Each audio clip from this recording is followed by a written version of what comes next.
Hello everyone, this is Ben Dunn, founder of Antarctic Press, creator of such comics as Ninja High School, Warrior Nun, Marvel Mangaverse, and a host of other comics.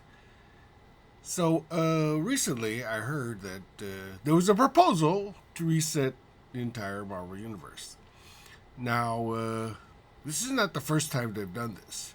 They've reset the Marvel Universe a couple of times, and every time they reset it, it just makes things worse. I think that resetting it is not the answer. Of course, I guess when you're desperate, desperate times calls for desperate measures. Now, let them do it. Whatever. People will forget about it in 1, 2, 3 years from now. The stories are are no good. The whole reset thing will be just a exercise in futility. DC tried it with Crisis of Infinite Earth. It seems like every once in a while, every 5, 3, 4, whatever they need an event, the big two decide to reset their entire superhero universe. And it never works. It only causes more confusion. At least that's my opinion. Here's a little thing I do with when I started Ninja High School. Here's one of the things I wanted to avoid when I first started the series. Now, granted, when I first did Ninja High School back in 1986, when I started working on the comic, I wanted to do a teen comedy. That was very much in the vein of the manga and the anime I was watching at the time. The high school drama comedy, dramedy as they call it, was very popular at the time, and I was a big fan of that genre. It was basically just like, Archie on steroids. And I love that particular, I love the story possibilities of having a group of characters set in a fictional high school where crazy things happen. Alien invasions, giant monsters attack, vampires, ghouls, magic users, and ninjas running around. And instead of treating it like a crazy antic thing, I took the Japanese approach that, it's just part of the charm of our town. So, but one of the things, so I did as a 3-issue miniseries, never intending it to go beyond 3 issues. It was a one and done proposal.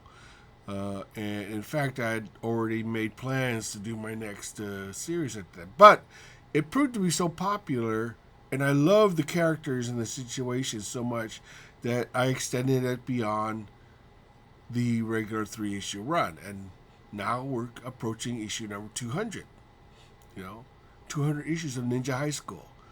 Yeah, that's hard to believe. And the run was only interrupted because of Diamond's minimum order policy, in which case I had Ninja High School was just barely under the order threshold. And I had to cancel the book temporarily, or put it on hold temporarily. I didn't reset it. I didn't do anything with it. So I just let it lay fallow on the ground, and that actually might have been a good thing for me, because it allowed me to do other things, and it allowed people to remember Ninja High School over the period that it wasn't being published. However, when the popularity of the comic was evident at the time, I vowed to avoid what I call the Archie syndrome. Now, at the time, Archie was nearly almost 40 years old, 30, 40 years old. It had started in 1940s. By 1980s, which Ninja High School take place, it was nearly 40 years old. And he was still a teenager. All the surroundings changed, but he himself remained essentially the same. And I wanted to avoid that. So, I put it in my comic to introduce characters that eventually would take over the series, and it would be grown organically. Characters would be used to, they would grow up with, you know, and every 10, 15, 12 years, I change the cast. Currently, Ninja High School is cast V3. Now, V1 was the original cast of Jeremy, Itchy, and Azrael. And they lasted from around 1987 to about, I would say about 1999. So it's a pretty good run. Nearly 10 years. Then I changed the cast again with what I call version 2, which introduced Ricky's brother, now in high school, and his cast of characters with Yume and Princess Solora. And they had adventures, and that lasted until the hiatus of Ninja High School around 2000, I would say about 2010 or so. So a pretty good run, 2010, 2011. And then it lay fallow for about a period of about 4 or 5 years. And I restarted the series again with version 3. Now, with version 3, I introduced all new casts, never been used before. But I made sure to introduce other parts of the previous cast and transition the audience into the new cast. And now the new cast has grown its own identity, its own following, and its own fan base. And I'll probably run with that for another 10, 12 years or so, and now change it up again. Because I think the only way for a series to last for a long time without its characters aging is to organically change the cast. Now, had Marvel or DC thought about that, they would have had precedence with a comic strip called Gasoline Alley. Now, in Gasoline Alley, that's a comic strip that ran from, I think, from the World War II into the present. Now, I could be wrong now, but the conceit of that comic strip is that all the cast of that character would grow up. We would change and age.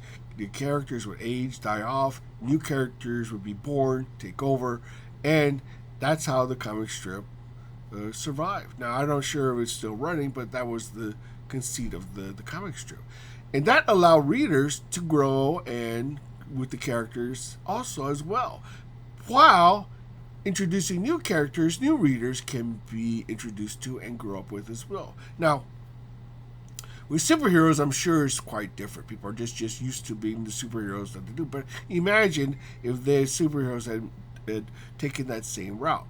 If they had groomed new characters to take over their role, and eventually take over. Now, I don't know what the timeline is on a lot of comics. I like to imagine that 1 month in comic book time was equivalent to about a day in real life, or whatever the writer decided. The thing about comics is that you could change things depending on the writer, whatever I wanted to write.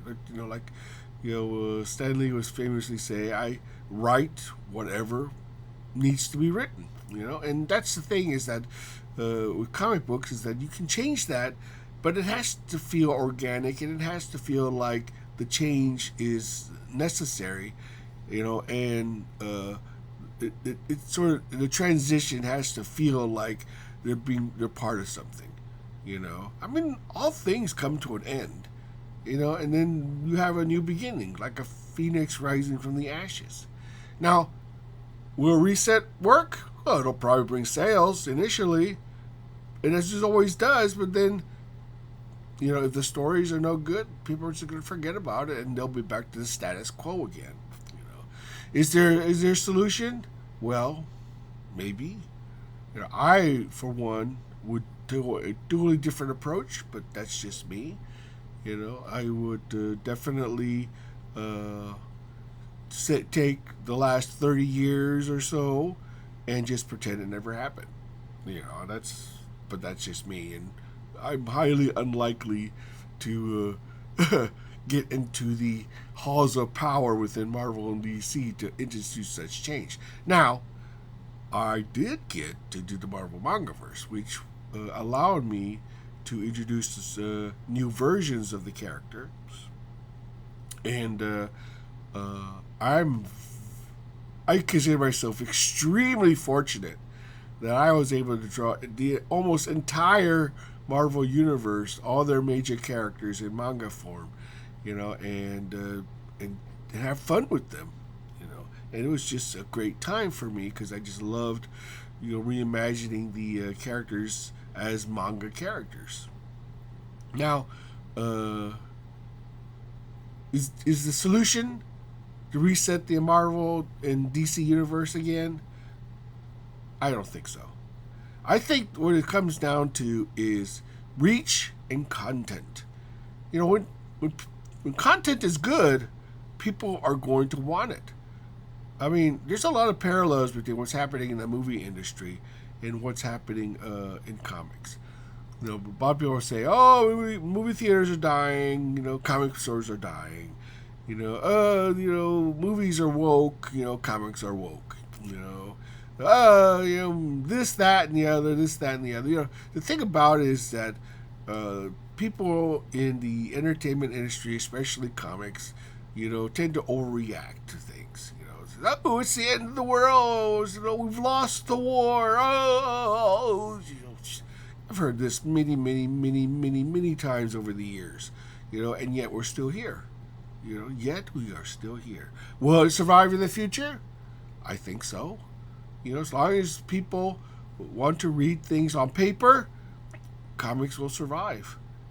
Albeit it may be niche, albeit it may be small, or it could suddenly explode. People may suddenly discover, this whole digital thing may not be as cracked up as it used to be.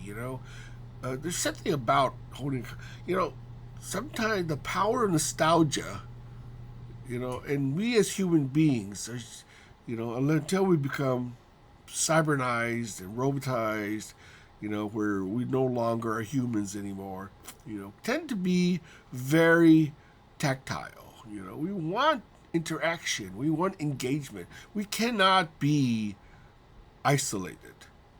And comics allow us to socialize, exchange ideas, entertain each other. And that's where the value of entertainment comes in. We don't need entertainment to live physically, but we need it mentally. There's two components to being human, the physical and the mental. Once the physical needs are met, then the mental needs need to be met. This is the key factor in our ability to maintain our status, in the hierarchy of human needs.